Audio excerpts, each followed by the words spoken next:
Hello everyone, Eric Watson here, freelance writer, player of games, writer of Origin Quarter videos, and tabletop role-playing aficionado. Welcome to the DM Roundtable for June 2022. This is a chance for patrons and I to get together and discuss topics in tabletop RPGs.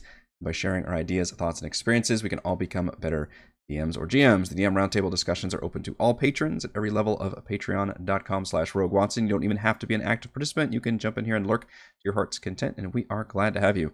This month's topic, as determined by the Patreon poll, is chases. A staple of the action-adventure genre, a chase sequence played around a table can be tricky to run. How do we make chases cinematic, interactive, and memorable?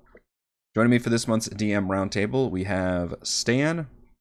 Greetings. Pegleg Smitty. Hello. And Brandon. Hello. So I don't have a lot of experience with this particular topic, which it's weird because I treat a lot of my D&D games and my gaming philosophy kind of like a PG-13 action adventure movie, almost, like a superhero genre or something like that. That's very much my wheelhouse. And or I grew up on 90s action movies, and there's just always a fucking car, at least one car chase somewhere in there. And so I love chases. And yet I find it very complicated to do that in D&D, and I suspect one of the reasons is because we primarily play on a virtual tabletop, and by necessity, a chase sequence is not really something you can necessarily transition to from a chessboard battle map where you're all taking turns swinging at each other, and all of a sudden now you're supposed to create this dynamic moving zone of pieces and parts and complications. How do you do that on the battle map? You kind of have to immediately take it into theater of the mind mode, which is not very much my strong suit. So I'm hopefully some of you have some experience with chases, or if not, then maybe we can commiserate together. But Stan, I'm going to start with you. Have you run any chases, whether in 5e or anything else? We've done some. You can get into a chase scene, once again, as always, spoilers for various modules. Yeah. But I should just have a spoiler tag, a general spoiler tag at the top of this DM Roundtable. Lost Mines of Phandelver, when you're going up against the BBEG, that can turn into a chase scene. And it kind of did for my players. Talking about the drow that's at the end of that dungeon? Yes. Okay. Black Spider. Yeah. That you're in a cave complex, and all of a sudden he decides to get the heck out of Dodge and leave his minions to fry. And the party splits, and all of a sudden we've got two characters chasing after him while everybody else is mopping up and trying to run that. And I tend to play most of my games in person. So we had printed out that whole big map, covered my entire dining room table. And so we're trying to do that, and it became a chase scene when he turned invisible. And, that's when things got complicated and really became a chess match. Do you stay on the dungeon map, or was he like straight up running into the Underdark, or to where you had to like pull back and... We kept it on the map. For that one, we were able to actually keep it on the map. I just removed his token because he was invisible, and DM had to keep track of what square he was actually in, as they were hunting him down. Druid turned into a bear to smell him out, so that's how they ended up finding him. Is the rest of the party, they swarmed that whole cavern and started attacking almost every square until somebody hit something. Did you keep them in initiative Yes. order? Okay. Yes. Yeah, that's I was reading the Dungeon Master's Guide, and that's something that they mentioned is trying to basically treating it like combat, but where movement is obviously a dynamic part of it. Pegleg, have you run any chase sequences in 5e or any other editions? Not the way that the chases are written in the DMG. The few chases that I have run have basically been skill challenges disguised as chases. which I really like because, I don't know, bringing this stuff from 4th edition, skill challenges are great, and using the chase complications table I think is great, but the chase rules in the DMG leave something to be desired, in my opinion. I don't disagree with that. Yeah, I think so. A skill challenge is like the party has to make a certain amount of successes before they accrue a certain amount of failures. Yep. And then ideally there would be different are there different end conditions if they accrue like partial failures or Yeah, partial? I would either do, if they're chasing a group, some of the group gets away, or all Hmm. the group gets away. If they're chasing an individual, it's usually all or nothing. So the 2 chases I've done have been in the Curse of Strahd campaign that I was running, where one, they were chasing after a spy, and the spy got away because they kept rolling like sub 5. And Hmm. then one, they were trying to flee Strahd, and actually 2 of the players didn't participate in that chase, and they were dealing with combat. So I had them in initiative, and then the other player that was trying to flee, every time their initiative, I'd introduce a complication, ask how they react. Actually, it kind of was similar to your Tomb of Annihilation, the dinosaur race. Yeah, the dinosaur race is something I want to come back to because that's probably the closest I can get to doing something with round by round complications. And I also want to Hmm. go back around eventually when we talk about the kind of the reverse chase, which is the players are being the ones being chased by something. For the Hmm. skill challenge, do you let your for the chase specifically? Do you let your players come up with different skills they can do? Because part of the skill challenge thing that I think can be interesting is when players are like, okay, well, can I use this skill because I'm going to do this thing, or is I'll it let, good? sorry, I let them decide how they want to approach a situation, and then adjust the DC accordingly. Obviously, if something really doesn't make sense, like, oh, I try to intimidate the boulder that's chasing me, Right. and I'll tell them that. But yeah, I'll let them come up with their solution, and if it makes a lot more sense, then I'll make the DC lower. If they're trying to really stretch it to get the things they have expertise in, then I might make it a little more difficult. So in that case, it's not a question of having to like dash or keep pace or something. It's just purely the skill challenge. Hey, the success means you're closing in on them, and a Yeah. failure means the distance is being increased. Hmm. I Yeah, could definitely see I myself doing it that way too. I don't care for the dashing part. I feel like it's just, I don't know why they just didn't keep it as like a skill challenge from 4th edition. One Yeah. of the really good things from that edition.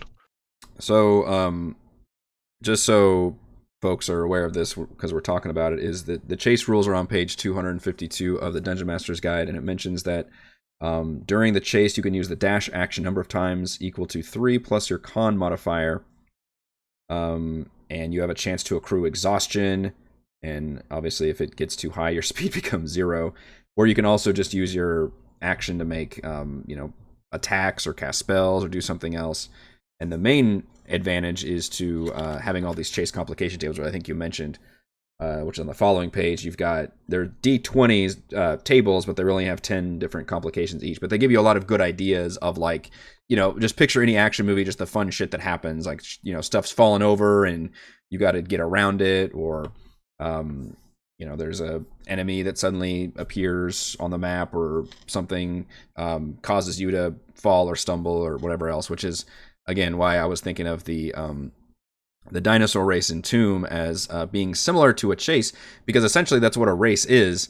In this case, it wasn't a question of trying to catch somebody; it was just, hey, you're still trying to succeed at being the fastest.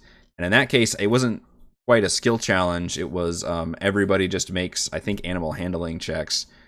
But it did include different specific complications, and I kind of broke it up into stages. So it was a very linear chase because I knew exactly what the racetrack was.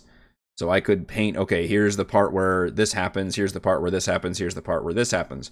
Um, in a chase, if the players are chasing an enemy, then as the DM, you can kind of make the racetrack a little bit because you can choose where the enemy goes.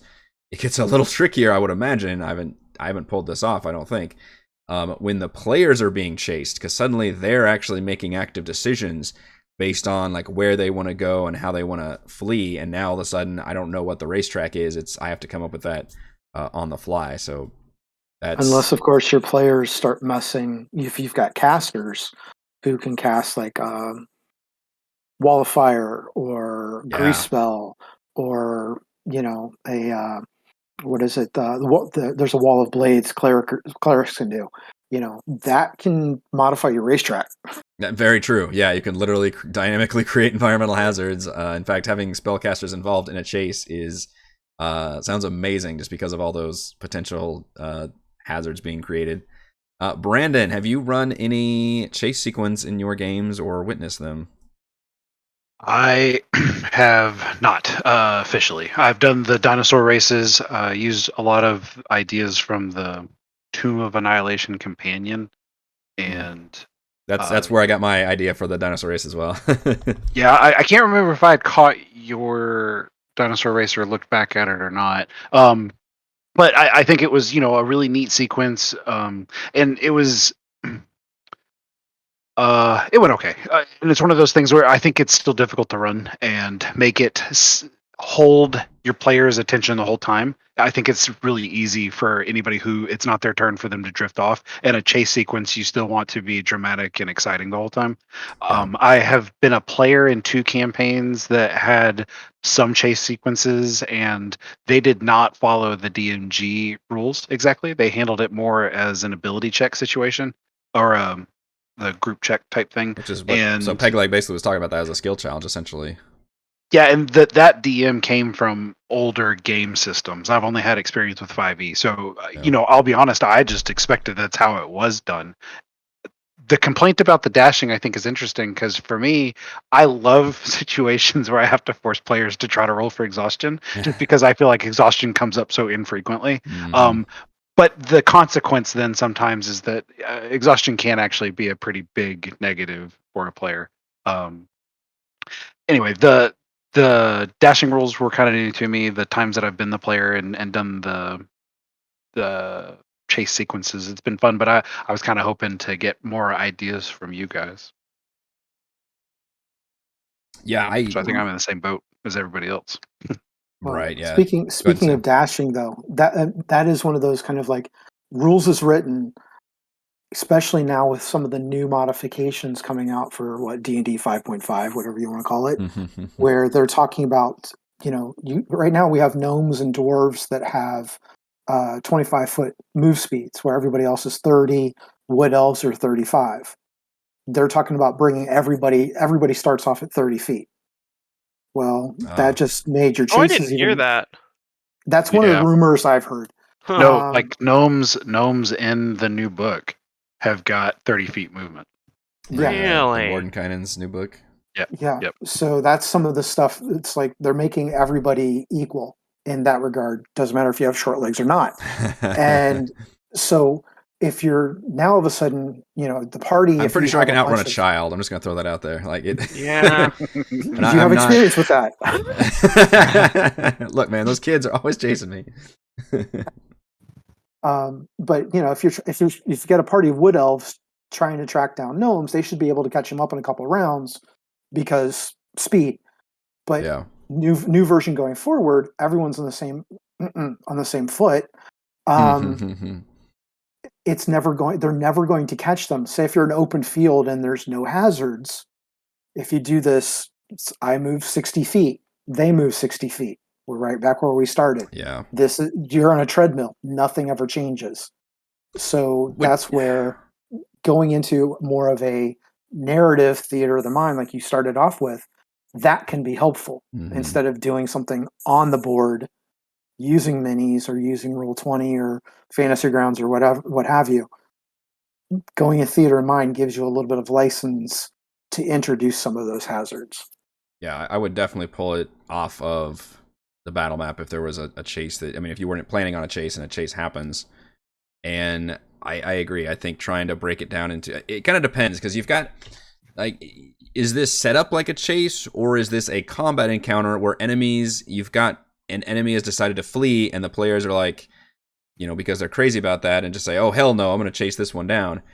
Is that technically a chase, or is it just, hey, we're both running dash actions while we're still on the map trying to get away a little bit? I think 90% of the time I'm just going to treat it like, okay, well, you can dash after them and you can dash, and at some point, like if we're still in like a dungeon or something, then obviously something is going to happen with the space and the timing. But I can see where maybe if you're just out in a forest or something and enemies decide to flee and the player decides, well, I'm going to try to chase them, then I could say, I could look at the speed and say, well, okay, they made it 30 and 60 and you guys made it 60 if you dash. Or I can just say, okay, now we're going into chase mode. And all of a sudden it becomes, okay, give me, and kind of start doing it as a skill challenge, I think, which is probably the most intuitive way to think about it. Is like, all right, well, give me, what check do you want to use to try to hunt them down? Do you want to just use athletics to do a burst of speed? Do you want to do, survival to try to find a more easier path, through the brush? Do you want to use perception to try to like see where they are so you get a good, angle on it? And that's just basically a skill challenge. You're just rolling whatever skill you want, and then the DM just has to adjudicate a DC, and then that chase happens. And then if it actually takes, I guess, a number of rounds, then you can look at introducing some sort of interesting complications or not, and just have it be like, 2 or 3 rounds of just, can you succeed at this very small skill challenge? And if you can, then sure, you can catch up to them. And if you can't, then nope, they're gone, and we're not going to do this anymore because we're bored with it. If I can jump in, the experience in the chase scene that I had was like touching on every one of the points you guys have made. We were playing Lost Mines. It was in Cragmaw Castle. One of the bugbears was giving away some MacGuffin thing to someone else. We happened to come into the room because they were obviously standing idle until we walked in. And anyway, so we start to like break down the stuff, and it turns into a chase scene, and I was a dwarf, and so to watch the quarry slowly get further and further because I'm only being able to get the 50 feet or whatever each time was like a really interesting thing that eventually they were able to get away because of that, and he was able to tie it into the story later again, and it made it fulfilling altogether. But it was a really interesting scenario because it was literally all of that stuff we talked about. We were on a battle map, then we weren't on the battle map, and then it went to Theater of the Mind. And I still remember that feeling of like knowing that it wasn't going to be worth it, but I needed to keep going anyway. So, I think he's a dwarf, right? He's a dwarf. Yeah. Short legs be darned. Yeah, that's right. Anyway. The heart's in the right place. Yeah. That's I never thought about that about the speed thing. That's funny. That's like one of the few times it would really, really come into play. Yeah, and that would mean your monk and your rogue would be really good in chases too. Oh yeah. Yeah. Your rogue's the one person, and Celeste are like someone with a mobile feed or something like that. They're going to be able to catch up somebody. Rules is written strictly. That's true. At that point, are you running it as a skill challenge, or are you running it just based on like speed and dash potential? Because if it's just speed and dash potential, then that player might say like, well, can I just catch up to them? Or if it's a skill challenge, then do I say like, well, you still have to roll a skill, but then I could give you like advantage because you're just really fucking fast? Or that becomes a little trickier. Maybe start them off with like 1 success. Yeah, that's a pretty good solution. Like you're already you've sped ahead of everybody else, but now we got to start making skill checks because even though you're fast, are you long distance fast? Like, do you have the endurance to keep up a chase? Or you might not be familiar with the terrain, and they are. Yeah, that's true. I wanted to pull out, I remembered a recent chase sequence that I thought was particularly memorable from a product I reviewed. I think it was earlier this year, called Rise of Vecna, which is, I just recently reviewed the Gazetteer. That is a source book that uses this same idea, which is this dystopian version of the Sword Coast and the Forgotten Realms, where all the main campaigns failed and all the bad guys won, and they're all like carved up the world into their own different areas and layers, and it's really interesting. And that's the source book, and then Rise of Vecna is the campaign book, which is pretty good. I had a few quibbles with it, but anyway, one of the things I really loved about it is it has really great like individual fun action sequences that I could really see just being highlights of the campaign. And one of them is a chase sequence where you get inside a fort that's being held by bad guys, and you rescue a knight. And of course, he's just got this badass. What are they called? It's from Descent into Avernus. The vehicles, the infernal. Infernal machines. Infernal war machines. Yeah, he's got one of those, and that's the escape vehicle. And you've got like all the bad guys coming at you. He's like, "All right, hop in," and he's got like some soul juice and pumps it in there, and then turns it on. And the way it breaks it down is through rounds that reminded me of the dinosaur race, where it's like, hey, here's what like it takes. Essentially, you're in a vehicle. You're all in a vehicle together, and it's automatically he's basically using his action to do the dash action. So you're already going like 150 feet around or something, and you've got I don't know, hundreds of feet to go. So it takes 6 rounds to get to the end. But round 1, basically everybody's on the thing and you're just trying to prepare for what's going to happen. Round 2, I'm just going to read this sequence. 2 fingers of Vecna, the spy stat block, each mounted atop a scuttling giant severed hand and armed with a shatter skull, see Appendix D, emerge from an abandoned building and chase the Redeemer. And they use the dash action to keep up, and they're all shooting their stuff and their hand crossbows at you.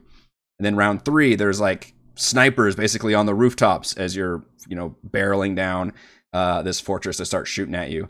And round like 5, these ghostly wights like come up and start barricading the road. So now you have to like crash through it, but then you have to fight all the wights while they're all over you. And it's just, and the very end of it, when you get to the very like end of the gate, this zombie purple worm just comes up and ends up being, it fucking sounds like a metal like album or something. And this thing just comes up out of the very end. You have to fight it as you're just racing down. I just thought that is the coolest fucking chase I've heard in so long. You can be atop this hell vehicle, sprinting down this bad guy fortress and have all this crazy shit happen. You want to talk about complications? Those are your complications.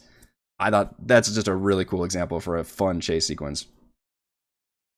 The zombie purple worm's name is Gigantus, by the way. I don't know why that's important, but it just says the creature is Gigantus, the zombie purple worm. That's when you just everyone's rolling on the madness table at the end of that chase. That's just, you've survived, great, but at what cost? Yes, but those are the kind of chase sequence that I think. So at that point, it's not even a skill challenge. You're just running. You know what it is. In older video games did this, like when you're in an elevator or something, like the Streets of Rage games, and you're technically just moving, together, but then enemies are spawning all around you. It's just kind of a survival. It's like a wave thing. So at that point, you're not really running a chase. It's just that your party is in a vehicle that's moving, and that allows you to still run chase complications and spawn enemies constantly at the party. So that's just a completely different look at how to run a chase sequence, and you could use that for you're in a ship during a storm in a bad guy territory or something, and so the players, and maybe some of the rounds are just pure environmental hazards happening. So it's like, hey, this round everybody just has to make the save as the ship lurches to one side, and then you're still fighting these creatures, and the chase sequence is just you trying to get away from the storm, in which case it's not so much players having to roll skill checks, but maybe they're doing things to sort of help the boat along, but as a DM, well, it's this shit's going to take you 5 rounds, but good job that you hoisted the sails or whatever. I'm just spitballing here, but I just think those are some different ideas for creating those memorable sequences, those action sequences that could be a chase, but don't involve necessarily your players having to just make those skill checks. Although I do think that can be interesting. And I do want to then transition to, what about the players fleeing from something dangerous, which is also a chase sequence. And I would imagine is even harder to pull off in D&D, because not only do you have to deal with all the chase stuff, but how often do players actually run from shit? Didn't Dark you guys do Duchess. it in Chris's campaign? Wasn't there a Tarask or something you guys had like been vomited out of? Or am I thinking of a different No, campaign? that did happen. One doesn't forget something like that. Well, on Madness table. That's a good. Let's see. So I'm trying to. I know the actual vomiting out part was not really a chase at that point. Basically, he just had us all last a round against it. That's what it was. It goes back to what you were talking about, the survival thing. It was a survival thing, yeah. Which Yeah. I think that is a chase thing. I'm trying to remember when we were exiting it, if we were trying to like run to the exit. I don't remember if, I think it actually was where we were like in combat and we were trying to run to the north, out of the mouth. And he was spawning enemies or something.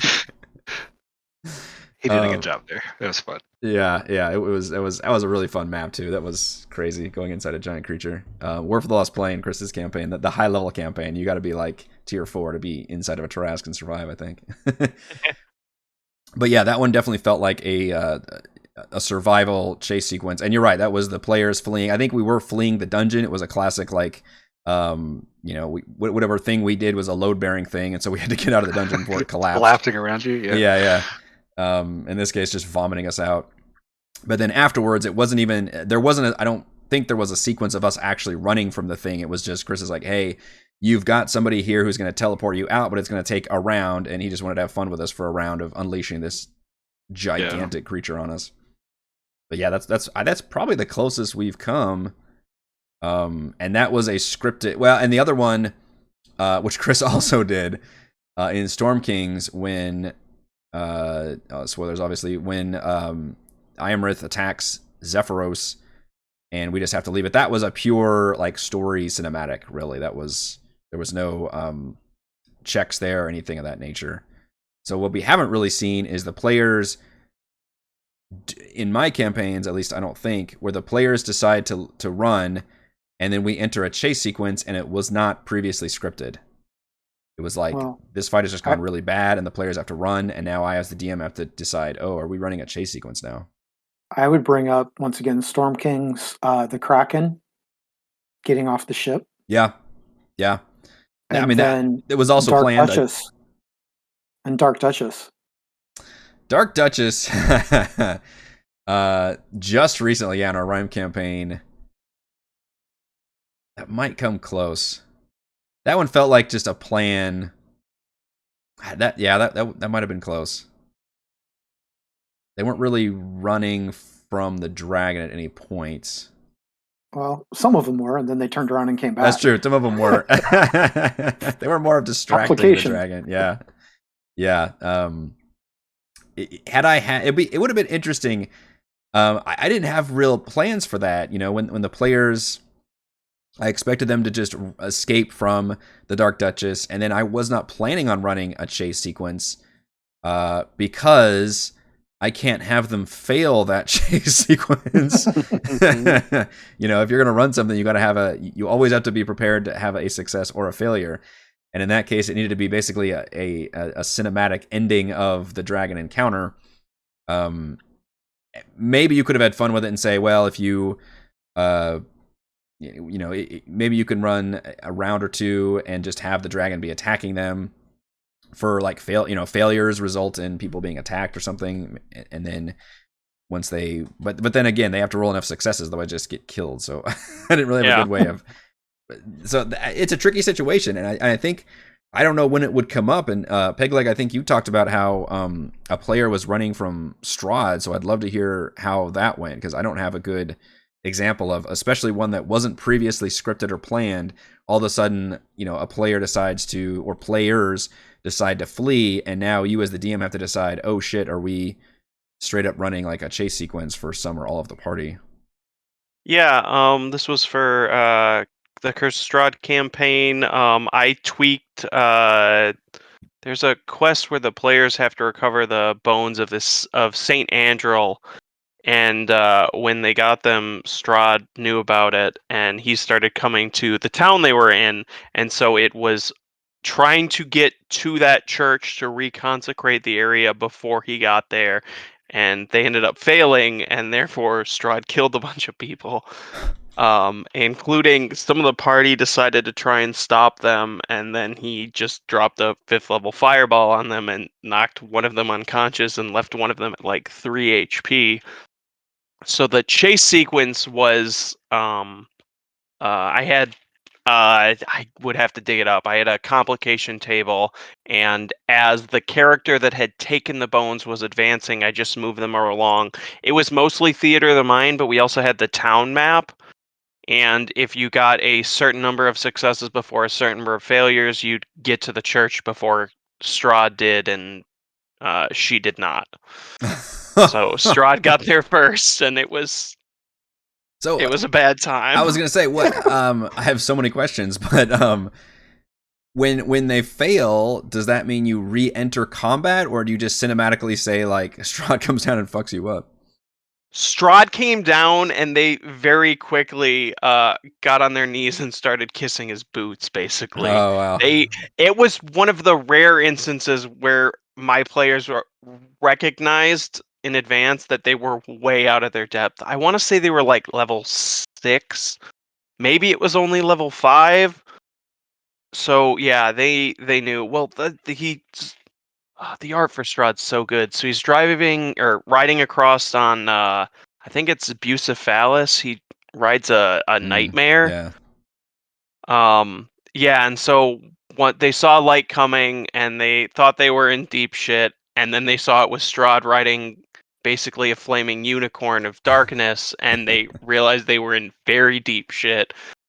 And yeah, they started running, and they did not make it to I don't remember what it was that did them in, but they accrued more failures than successes, and so Strahd beat them to the church. So when you planned this, what was the plan for, like, was he always meant to ambush the players, or did they just fuck up enough that they drew his attention? Oh. So plan is a very generous word. Because my players immediately started jumping out of 3-story windows. Oh. That's only 3D. I mean, come on. Yeah. But okay, so my plan initially was to have the chase go in the other direction, where they were chasing to try and get the bones, because one of the vampires was just going to jump out the window because whatever, they regenerate HP at the start of their turn. They immediately jumped down, and I don't remember which spell they used. It wasn't Hold Person, because that wouldn't have worked. It might have been Hypnotic Pattern. Immediately paralyzed them, took the bones, and at this point, Strahd is scrying on the area and realizes that, well, all of his plans have gone awry. So yeah, plan is a very generous word. A lot of this was trying to come up with on the fly because, well, now the chase is going in the other direction. So maybe the players had interrupted your plans and you decided to fight back pretty hard. Yeah, pretty much. All right. I feel like the players interrupted your plans is like I mean, that is standard. The game. Right, that's pretty much the definition of the game. Yeah, it would be going off flawlessly if not for these pesky players. Yeah. Those are the 2 tenets of D&D, is you roll dice and the players fuck up your plans. I do have a question. Do you guys have experience with like other RPGs that do like sequence rules, or are there other rule sets from D&D that have chase rules outside of the ability checks or group checks or whatever? Sounds like not. Yeah, Stan, would you know any of that? You played older editions. Early editions, we didn't have much chase things. It was like, stand and deliver. That was right. Running. No, we're not running. Well, I find it interesting because the rules in the DMG seem like it's like kind of forced into it. Like the dashing rules that you guys were talking about, where you had it's 3 plus the Constitution modifier. There's no talk about proficiency bonuses. Right. So it's not something that scales. Right? It's not something that scales, unlike jumping out a 3-story building where you can suck up 45 feet of falling like it's nothing, right? And I think it's an interesting thing where it's just like, this is how you can handle chases if it comes up. Yeah, That's a but, really good like, question. I wish I had thought of. The only other system that I have a lot of experience with is I played Robotech Riffs, the Riff system from Palladium Books back in the day, and we were using missiles. Some of missiles had 1,200-mile ranges. There was no chase scenes.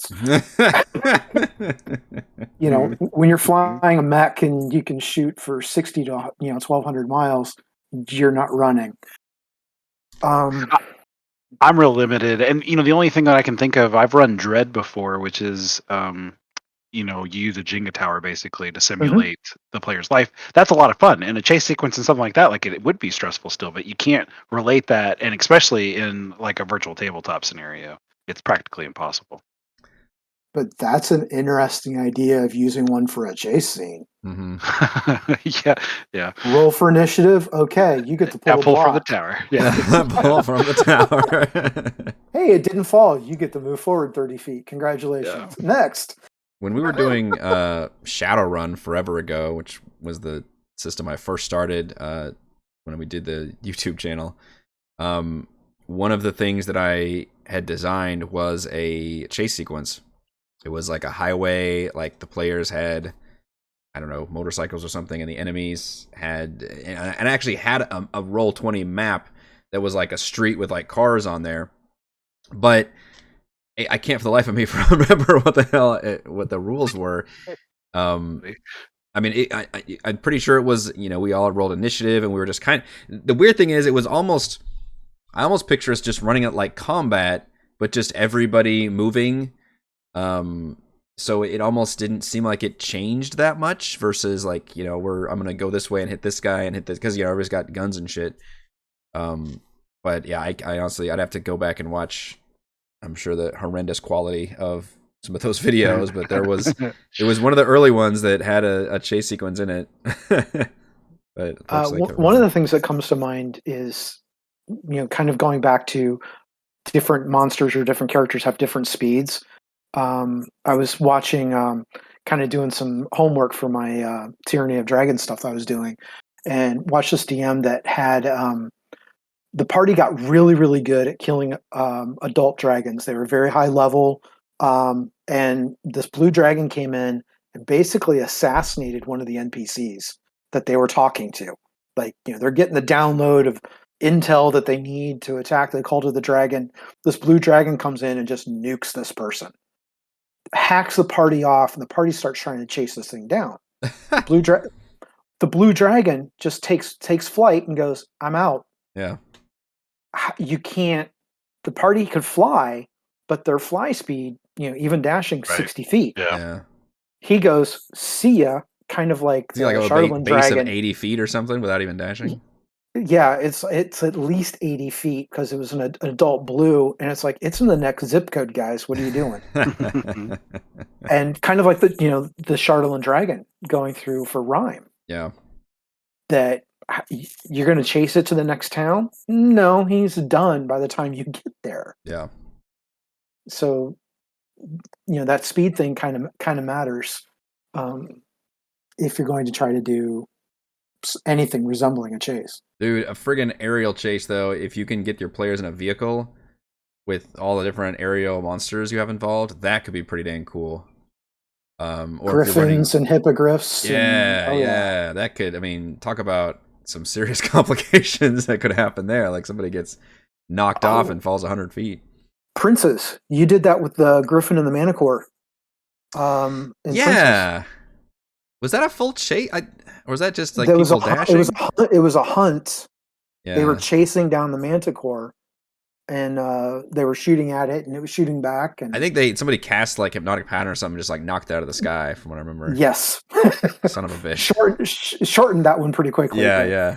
And I think that was a split party situation. I think only some of them went to go hunt, and then I think it was Raymond's character stayed behind and like looted the place that they were working out of. But yeah, that's kind of once again, spellcasters can influence the field.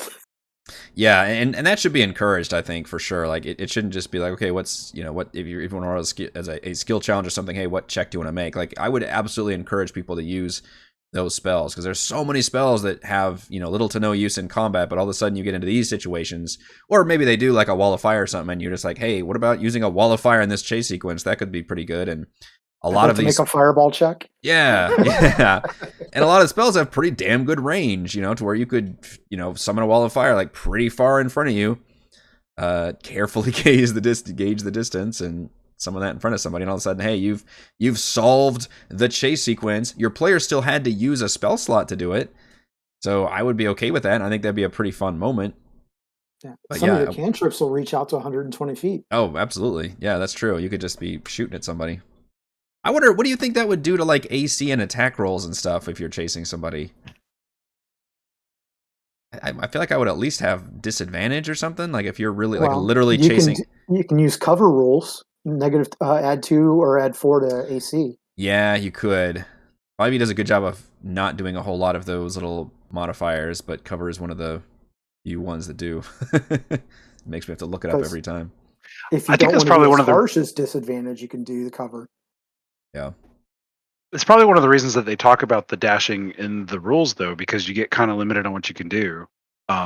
It says that, what is it? Participants in the chase are strongly motivated to use the dash action every round. Pursuers who stop to cast spells and make attacks risk losing their quarry, and a quarry that does so is likely to be caught. So, like if they're running away from you and you stop to try to cast wall of fire, yeah, you're having a higher chance to instead of, because what they're saying, I guess, is that they're assuming generally that you're just dashing the whole time as your action. But you can still, yeah, that's true, because you still move as part of your movement. Like if you're just taking a normal turn in combat, you can still move up to your speed and then attack. So I guess the question is, you're always moving and attacking, or moving and then attacking. You're never literally doing both at the same time. Unless if you're running away from player handbook dwarves, you're safe. You can stop. Just keep running. Short legs. Yeah, that's funny. Flattening of the speed. I guess we can go over our final thoughts for chase sequences. Let's start with Brandon in the reverse order. I don't know if I have too much more to add. I think trying to use the rules and amend them or augment them would probably be a better way to handle it than just the rules as written. Agree. Pegleg, closing thoughts on chases. Yeah, I agree. I feel like the rules as written